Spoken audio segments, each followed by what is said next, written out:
Mullen. It's great to be in front of the court today. My name is Roxy Rudolph, and I am representing the defendant and appellant Corey Brown. I'd like to reserve 3 minutes for rebuttal, please. So, in this case, there are two primary issues presented on appeal. One being the sufficiency of the evidence, whether it was sufficient to sustain a conviction of especially aggravated robbery. Second is whether the trial court properly exercised its role as the 13th juror. I'll start with the most clear cut I consider of these issues, and that's the 13th juror analysis. So the legal standard under Rule 33D is that the trial court may grant a new trial if it disagrees with the jury's determination on the weight of the evidence.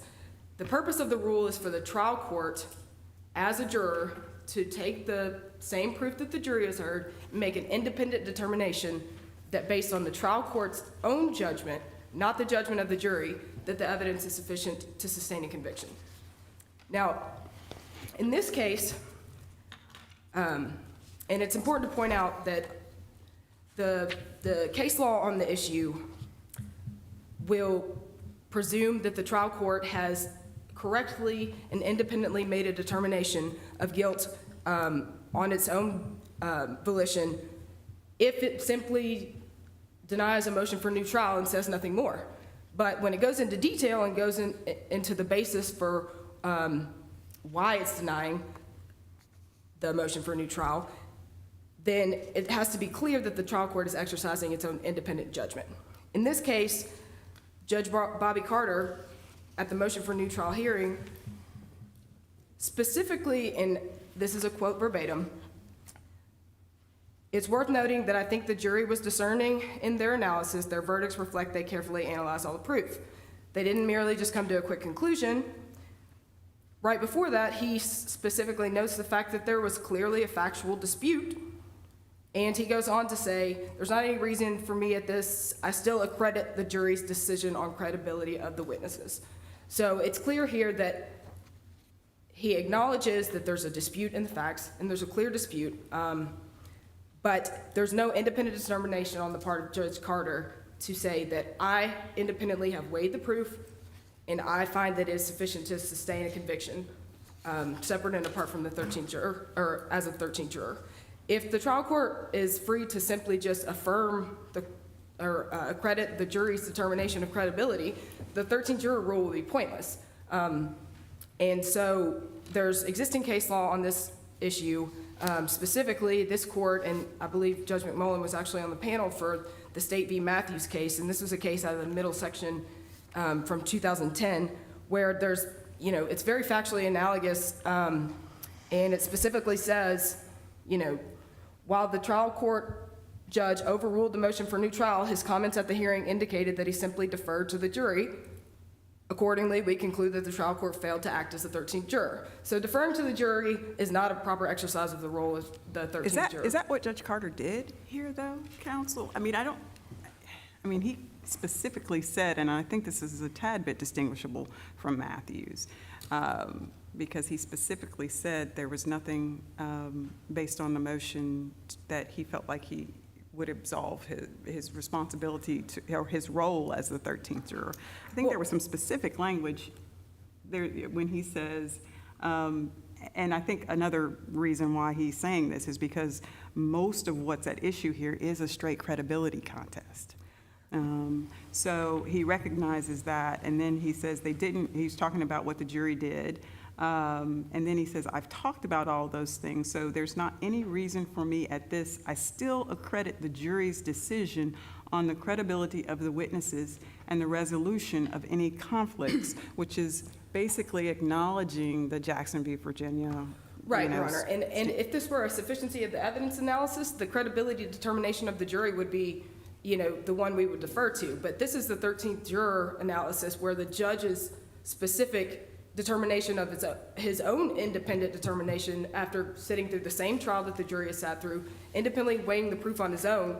The language of Rule 33 specifically states that the trial court can grant a new trial if they disagree with the jury about the weight of the evidence. So this is not about the jury's determination of credibility with the 13th juror. But if he's saying he accredits the jury's determination, can that not be seen, and then denies the motion based on that?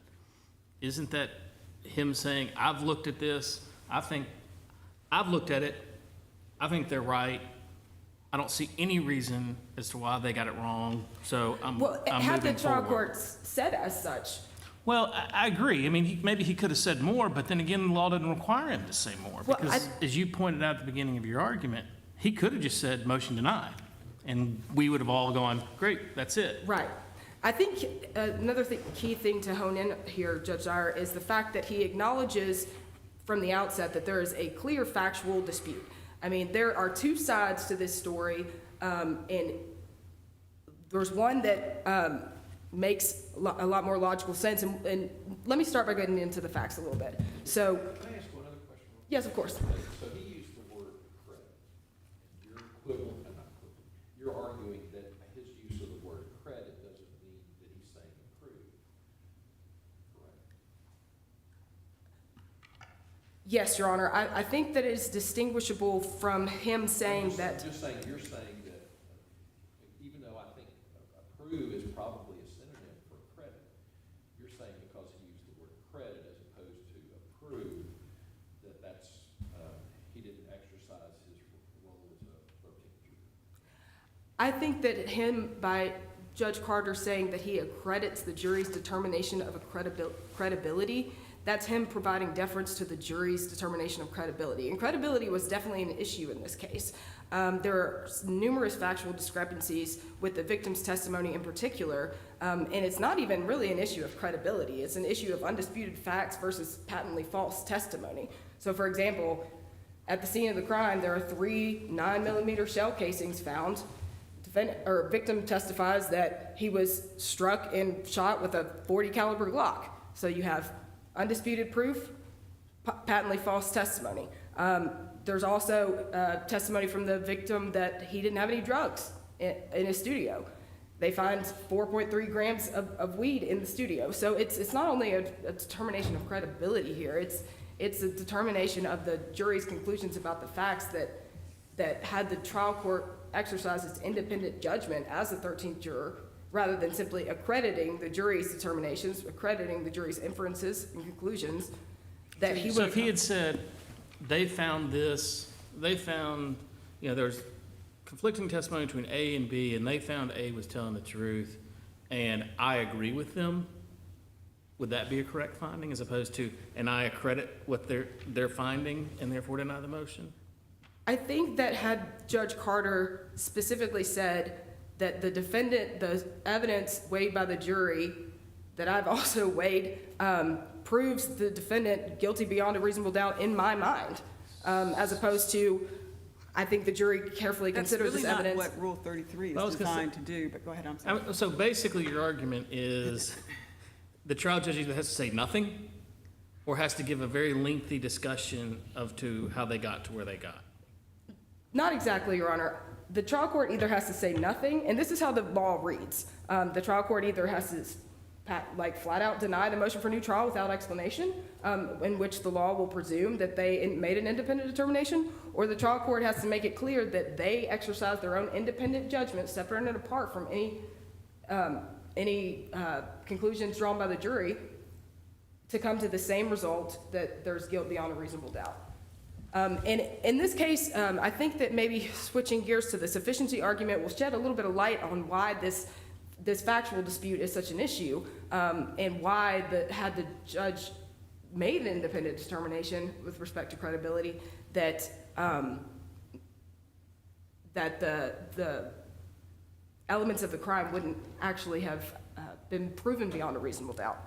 So here, the conviction is for especially aggravated robbery. So the elements of robbery, this has got to be an intentional theft of property from one's person using violence or physical harm, or the threat of harm. And so in this case, we have 2 guys who don't know each other very well, arrive at a studio, go inside for the purpose of purchasing marijuana.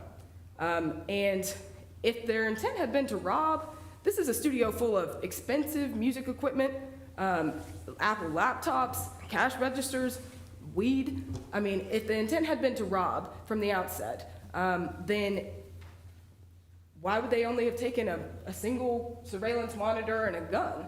I mean, they could have spent plenty of time. I mean, if this was a robbery, then, you know, they're not very good robbers because they, they missed a lot of, you know, the merchandise that I would think that would be the ones they're focused on for purposes of carrying out this robbery. But I In think this you know- case, it is clear that the facts lend to a drug deal gone bad. Yeah, I think all of this was argued before the jury, and you well know. Yes, Your The Honor. Courts don't come behind those determinations. Right, right. Or second guess them. Right. And I don't disagree with Your Honor, and I'm not saying that under a sufficiency of the evidence argument that the jury's credibility determination should be questioned. Right. What I'm saying here is I don't think it's clear from the record that the trial court exercised its own independent determination, putting the facts to the elements of the crime and separately and apart from the jury concluding on their own that there's guilt established beyond a reasonable doubt under the 13th juror rule. With respect to the sufficiency of the evidence, I agree that credibility determinations by the jury, they, you know, those. They were resolved against your client. Right, right. And so even viewing the evidence in the light most favorable to the state, there's still issues with sufficiency of the evidence in terms of like the temporal proximity of what's being alleged in terms of the theft and the violence here. So we have, according to the testimony of Corey Brown, which is corroborated by Mr. Bolden, his co-defendant, who I believe y'all heard oral argument on Mr. Bolden's case about a month ago. And they both consistently stated that, that the victim was the aggressor, that there was a scuffle, there was a, you know, at some point in time between Mr. Brown and the victim, there was a gunshot that went off, and then the victim reaches for an assault rifle, and he shoots him for the purpose of not getting shot himself. And separate and apart from all that, this act of violence, this use of a deadly weapon, this harm, this bodily harm that comes to the victim, is not in temporal proximity with the taking of merchandise, the taking of items. The removal of the monitor from the screen or from the wall was just a last-ditch effort to remove evidence of surveillance. And the removal of the gun was a simple act of self-defense. And in this case, the testimony between Mr. Bolden and Mr. Brown is very consistent. And this is an unusual case where you got two defendants that actually take the stand and give their account of the events that transpire. And frankly, given the number of contradictions in the testimony of the victim, the logical conclusion to draw is that the accounts provided by Mr. Brown and Mr. Bolden, which remain consistent, unlike the victim's accounts of the events, indicate that this was a drug deal gone bad, and there was never an intent to go and, remove property from this location. And it's important to point out that, Mr. Brown and the victim have history. I mean, Mr. Brown has been in this recording studio numerous times, and he's paid every time for the time he spent in there recording. And so if the intent had been to rob, he had plenty of means, plenty of opportunity. They were in an SUV. They could have, taken as much as they wanted. There's testimony from... Wouldn't it be suggested that after you've shot somebody, that's not really a good time to hang around and leisurely steal things? Well, I would agree with you on that point, Your Honor. Did he go next door? Is this the one that got mixed up? After he was shot, did he go somewhere? Yes, I believe he walked downstairs. The building has like separate businesses, and I believe he walked to a bakery downstairs. Shot, I mean, he ended up being somewhere else. Yes, but there's no indication in the proof that there was any intent to take any of the items, that the commission of the shooting or any other act of violence was in conjunction with the intent to remove items from the studio. But there were, okay, but did they take it, but then weren't his money and keys and cars and other things taken? That's Testimony. There was testimony. There was also conflicting testimony from the lead investigator in this When you case. talk about sufficiency, I'm just saying that was his testimony. Correct. But that's another instance where you have undisputed proof versus patently false testimony, and it's not even an issue of credibility. So in this case, Which we know apparently the jury decided to. right, so the lead investigator of this case says that he never makes mention of debit cards, credit cards. We never investigated that. And his phone and his keys were with the police after the shooting. So the testimony that his debit card, his credit card, his ID, his phone, his keys were stolen, that's not even an issue of credibility. That's just patently false testimony. So in terms of those items being taken in commission if that's the basis of the robbery, then that would be insufficient evidence based on the fact that the undisputed proof contradicts it. I was just kind of going back to your brief, because I initially thought you were making a straight sufficiency of the evidence argument based on all of the inconsistencies in the victim's testimony. But I see here that you're also making an argument regarding the temporal proximity, or the temporal connection between the taking of the victim's property and the violence and/or fear. I'm going to need you to really speak to that, because you give me 2 sentences on that in your brief. Yes, Your Honor. So this would be the State v. Henderson standard. This is a Supreme Court case from 2017. So in State v. Henderson, the court really goes into detail about the temporal proximity and the intent of the defendant at the time that certain acts are being committed. So for example, on a charge for especially aggravated robbery in the Henderson case, the Supreme Court specifically laid out that the robbery, the bodily injury suffered by the victim, the serious bodily injury suffered by the victim must be part and parcel with the robbery itself. So the bodily harm, the use of a weapon, has to be carried out in commission of the robbery itself, not, the temporal proximity issue here, and under the facts of this case, and I'll be brief, there's no intent to rob at the time that this altercation took place. There's a physical altercation and a scuffle between these two parties that has nothing to do with the taking of property. And So that's why you cite Henderson? Yes. Those facts, okay. That's all I needed to know. And you All can right. close, and you still have your 3 minutes rebuttal. yes, I will close for now and reserve what additional time I have for rebuttal. Thank you.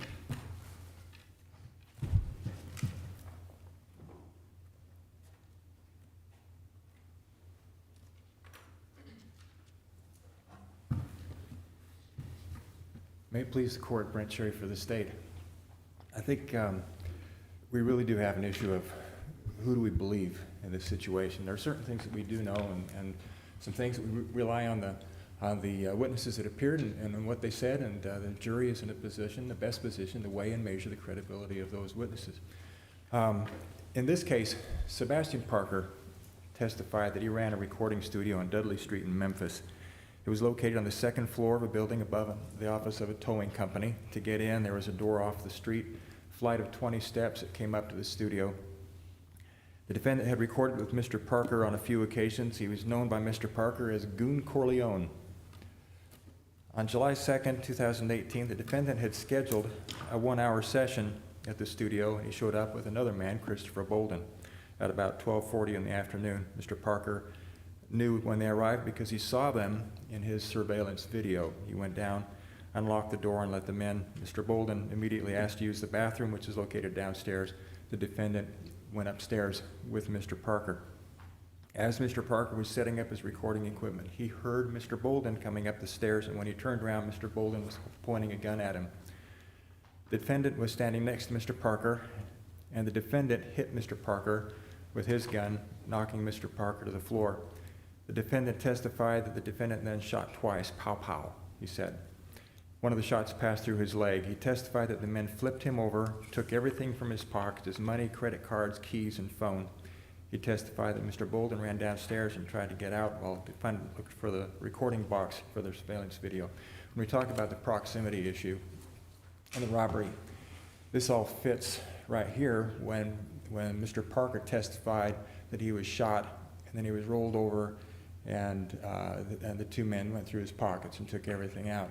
It was after that that they tried to take the screen off the wall and look for the recording box. So we have the proximity.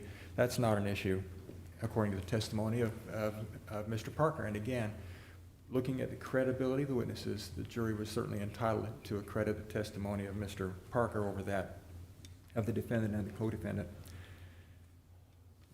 Going back to the scenario here, Mr. Bolden was downstairs. He was having trouble getting the door unlocked to escape.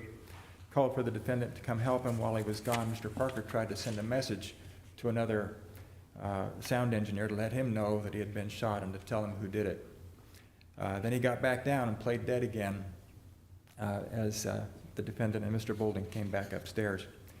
Mr. Parker testified that at that point the men pulled the television monitor and recording box off the wall. Before they left, Mr. Bolden pulled his gun and shot Mr. Parker in the shoulder.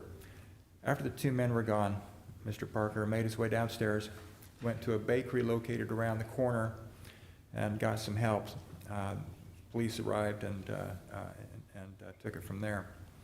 At trial, the state played the surveillance video from outside Mr. Parker's studio, and it showed the defendant and Mr. Bolden arriving at the studio, getting out of their vehicle, going in. And then it also showed the defendant, Mr. Bolden, leaving the studio with the defendant carrying a TV monitor and Mr. Bolden carrying a rifle.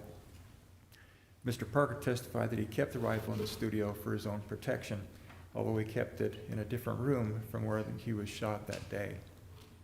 Mr. Parker testified that the shot to his leg damaged the nerves of his leg, made it difficult for him to stand for long periods of time. The shot to his shoulder lodged directly on his spine, too dangerous to remove, and he suffers constant pain as a result.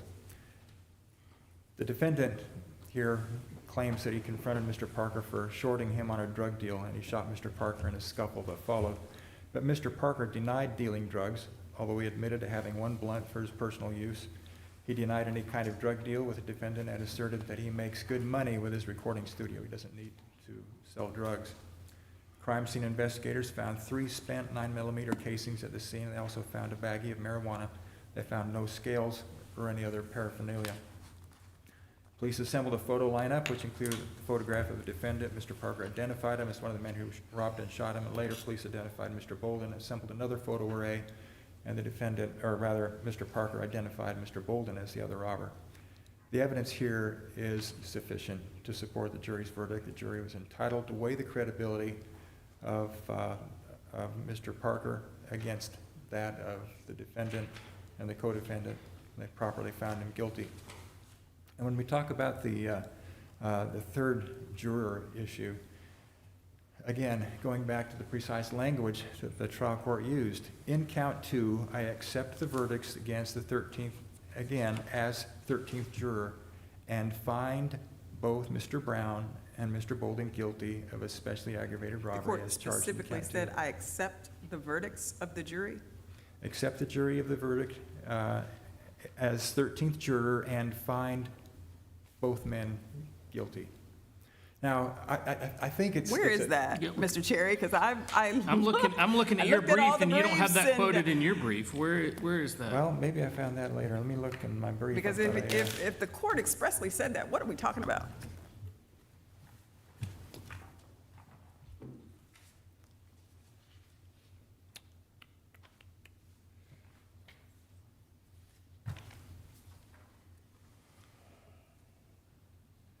Well, I referenced it, but I didn't quote it at volume 8, 666. It's on page 27 of my brief. And I probably could have.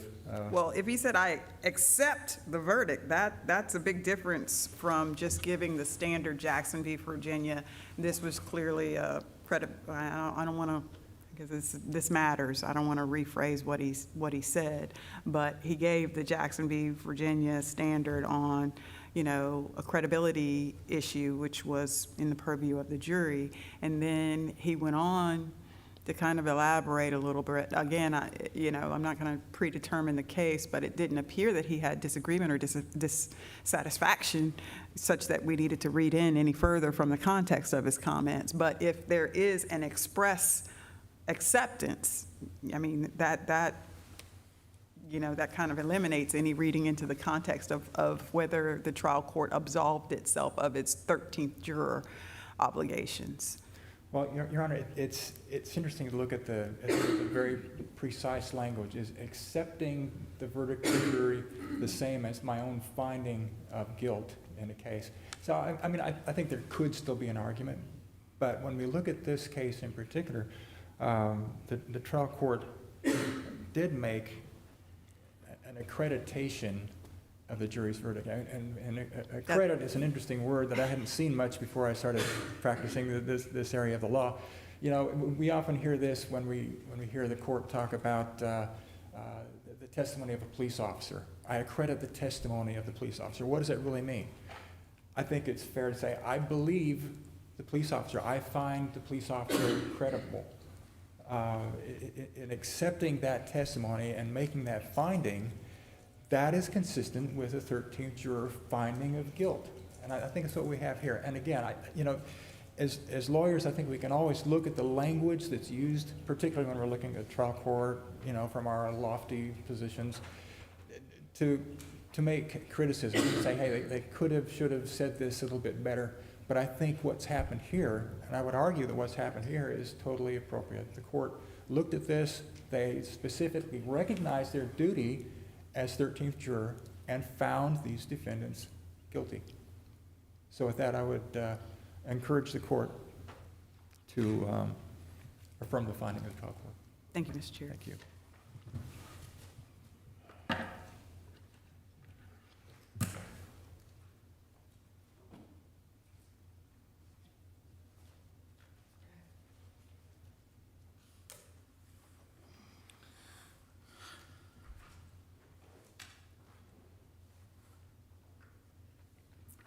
So counsel, I cheated and I pulled up the record right here, based on that comment.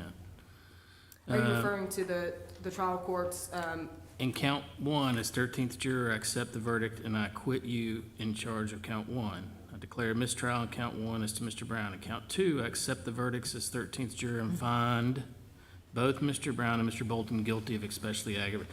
Is that not a finding as 13th juror that's? and this is at the conclusion of trial. And the court does, there's no dispute that the court states those words at the conclusion of trial.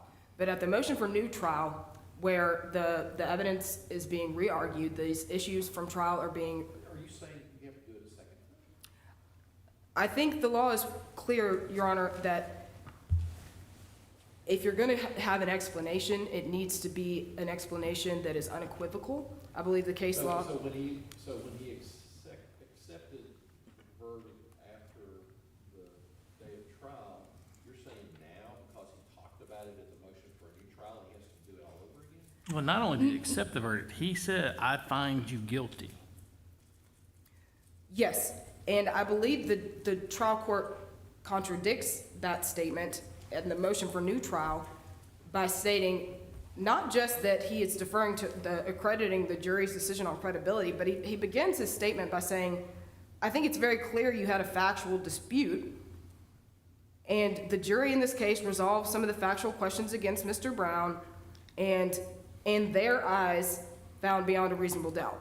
I think it's pretty clear that the trial court is discerning that this is the jury's determination, and this is a subsequent motion for new trial that's following the statement he makes initially in terms of approving the jury's verdict. But I think that at the motion for new trial phase, under the case law, and this is State v. Moats, this is Tennessee Supreme Court opinion, that when a trial court chooses to comment on the record about its 13th juror determination, the ruling should be clear and unequivocal.